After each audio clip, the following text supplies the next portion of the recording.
Imaginez-vous dans une clinique et c'est ce genre de commentaires que vous recevez. Si tu as des douleurs dans ton épaule droite verrouillée vers le bas à cause de la congestion de mon foie. This is what really actually fixes me.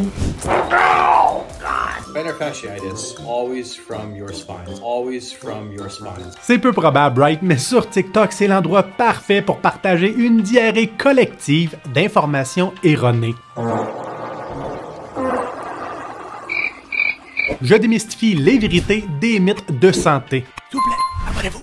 This is something that's controversial but shouldn't be. If you have a low back, you need to train your low back. L'une des raisons principales pour laquelle vous n'avez probablement jamais entendu ce conseil, c'est que généralement vous consultez lorsque vous avez une douleur aiguë, une douleur qui vient d'arriver, souvent après un faux mouvement ou après avoir levé une charge lourde, ce qui a entraîné un blocage du dos et des douleurs limitant vos mouvements. Mais pour redevenir fonctionnel rapidement, il est primordial d'éviter temporairement les choses qui vous font mal. Et le mot temporairement est très important, parce que sinon, les patients pourraient croire que c'est un mouvement qui est dangereux, soit parce que le thérapeute n'a pas très bien expliqué, bien verbalisé ce concept, ou soit le thérapeute utilise des croyances personnelles qui ne sont malheureusement plus à jour avec les évidences scientifiques. Lorsque vous avez mal, il est essentiel d'éviter les actions qui sont douloureuses. Cependant, à mesure que votre condition s'améliore, il est primordial de venir rééduquer les mouvements sensibilisants. Et surtout si vous avez déjà eu des épisodes similaires dans le passé. Comprenez que pour certaines personnes, le dos n'est pas fragile à la flexion,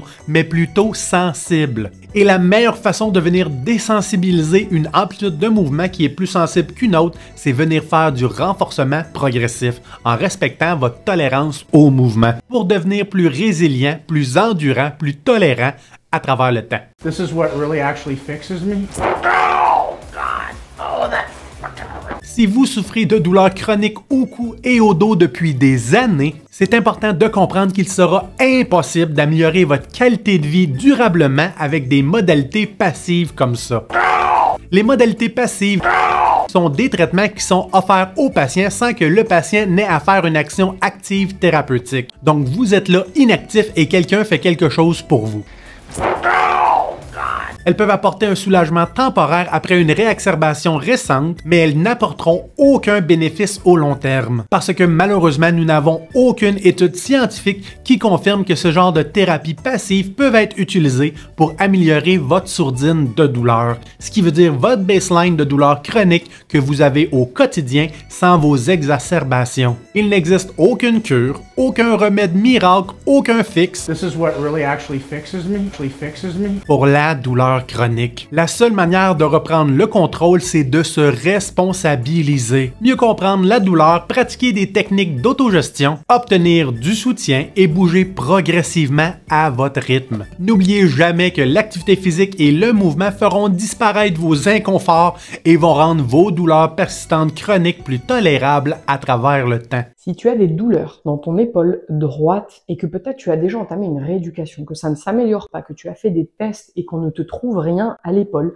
je voulais te parler de la corrélation qu'il existe entre l'épaule droite et le foie. Ça, c'est problématique à beaucoup de niveaux et si votre thérapeute a une éducation adéquate, il ne devrait pas faire ce genre de commentaires déplacés. Lorsqu'on comprend que la cause la plus fréquente de douleur au dos est bénigne et non spécifique, on comprend que c'est important d'éviter de faire ce genre de commentaires boiteux. Écrivez douleur non spécifique dans les commentaires si vous voulez en savoir plus. Pas que tu as fait des tests et qu'on ne te trouve rien. Cette douleur n'apparaît pas aux méthodes d'imagerie médicale et les inquiétudes peuvent au long terme maintenir les patients dans un univers de surprotection inutilement. Ce genre de pensée est mauvais parce que premièrement, ça renforce l'idée maladroite et dangereuse qu'une simple douleur est suffisante pour développer une attitude hypocondriaque. Étant donné que la douleur musculo-articulaire est souvent non spécifique et que la douleur est un très mauvais indicateur de sévérité, il est crucial de disposer de symptômes spécifiques avant de lancer des investigations médicales plus poussées. Pour que les douleurs à l'omoplate soit considérée comme quelque chose de spécifique, il faut que la douleur soit combinée avec d'autres symptômes plus importants,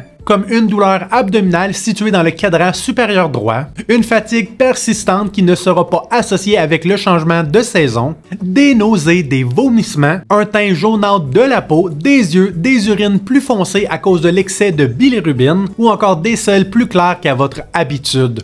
Ces symptômes, combinés avec une douleur scapulaire droite, pourraient justifier une investigation médicale plus poussée. Cependant, ce sera à votre médecin de prendre cette décision. De deux, parce que sinon, ça ouvre la porte au surdiagnostic des anomalies totalement inoffensives cachées dans votre corps. Mais quand elles seront trouvées, pourraient justifier d'autres tests encore plus invasifs et questionnablement nécessaires, ou encore des options de traitement maladroits qui vont vous offrir plus de risques que de bénéfices sur votre santé. Mais si le sujet vous intéresse, écrivez dans les commentaires Incidentaloma. Plantar fasciitis is almost always from your spines. Always from your spines, particularly the L4, L5, L5S1 level. Aux États-Unis, il existe malheureusement des chiropraticiens qui, en l'absence d'un ordre professionnel, contrairement au Canada, peuvent adopter des discours inflammatoires Almost always from your spines. ou qui vont simplement à l'encontre du consensus scientifique. Some chiropractic patients are getting more than a physical adjustment. Anti-vaccine advice, health experts say that's been happening for years, long before the pandemic ever happened. Mais aussi qui pourraient contribuer à maintenir une atmosphère toxique vis-à-vis les traitements chiropratiques en faisant un spectacle avec les compilations de crack sans aucun contexte clinique dans le seul but d'attirer plus de clics, plus de vues, plus d'argent. La fasciite plantaire est une condition difficile à traiter, car la recommandation générale pour la douleur neuromusculo-squelettique, c'est d'éviter temporairement de faire des actions qui provoquent la douleur, en revenant progressivement avec la tolérance au mouvement. Cependant, comme le pied est utilisé pour des fonctions primaires comme se lever, bouger, déplacer, c'est souvent extrêmement difficile de respecter ce protocole à la maison. Par conséquent, cette condition tend à rester longtemps, avec pour seule réelle intervention des approches conservatrices avec du repos, conjointement peut-être avec des semelles pour absorber les chocs si vous devez vous déplacer. Et ça peut malheureusement créer une opportunité pour certains thérapeutes douteux qui vont essayer d'exploiter cette vulnérabilité. Always from your spines. En proposant des certitudes pseudo-scientifiques, The L4, L5, L5S1 levels of your spine. Those are the areas of your spine that correlate to the top and bottom of your feet. prétendant avoir trouvé la solution que le système de santé traditionnel n'a jamais réussi à trouver. It is one of the most mistreated and mismanaged conditions in the medical system. Mistreated and mismanaged conditions in the medical system. Knowing this, no podiatrist looks at your spine. Wow, yeah right. C'est totalement vrai qu'il existe des nerfs provenant de votre dos qui vont descendre et innerver le pied. Cependant, ça ne justifie pas la gymnastique mentale pour en venir à cette conclusion. Always from your spines, particularly the L4, L5, L5S1 levels of your spine. Those are the areas of your spine that correlate to the top and bottom of your feet. Parce qu'il est tout à fait normal pour la fasciite plantaire de provoquer des douleurs durant la marche ou même durant quelques heures après une activité physique, sans être la cause des nerfs dans la région du dos. Always from your spines. Cependant, si vous n'avez aucune douleur avec le fait de mettre le pied en charge ou à travers des activités aérobiques, mais que vous ressentez uniquement de la douleur avec les mouvements du dos ou quand vous êtes assis la jambe surélevée ou dans votre lit, ça pourrait justifier une évaluation orthopédique et neurologique de la région du bas de dos. Consultez votre docteur en chiropratique ou le physiothérapeute. Particularly the L4, L5, L5S1 levels of your spine. Malheureusement, ce chiropraticien aux États-Unis fait partie d'un groupe de praticiens qui, à l'instar des fondateurs de la chiropratique, croient toujours, pratiquement comme la Bible, que la colonne vertébrale et les nerfs sont la source de tous les problèmes dans votre santé. Cette croyance est dangereuse parce que ça va attirer des personnes vulnérables à recevoir des traitements non nécessaires prolongés qui risquent d'offrir plus de risques que de bénéfices sur leur santé. L'extension de la colonne vertébrale et l'étirement de la cage thoracique activent des voies nerveuses qui réduisent le stress et boostent ton sentiment de pouvoir intérieur. Et non.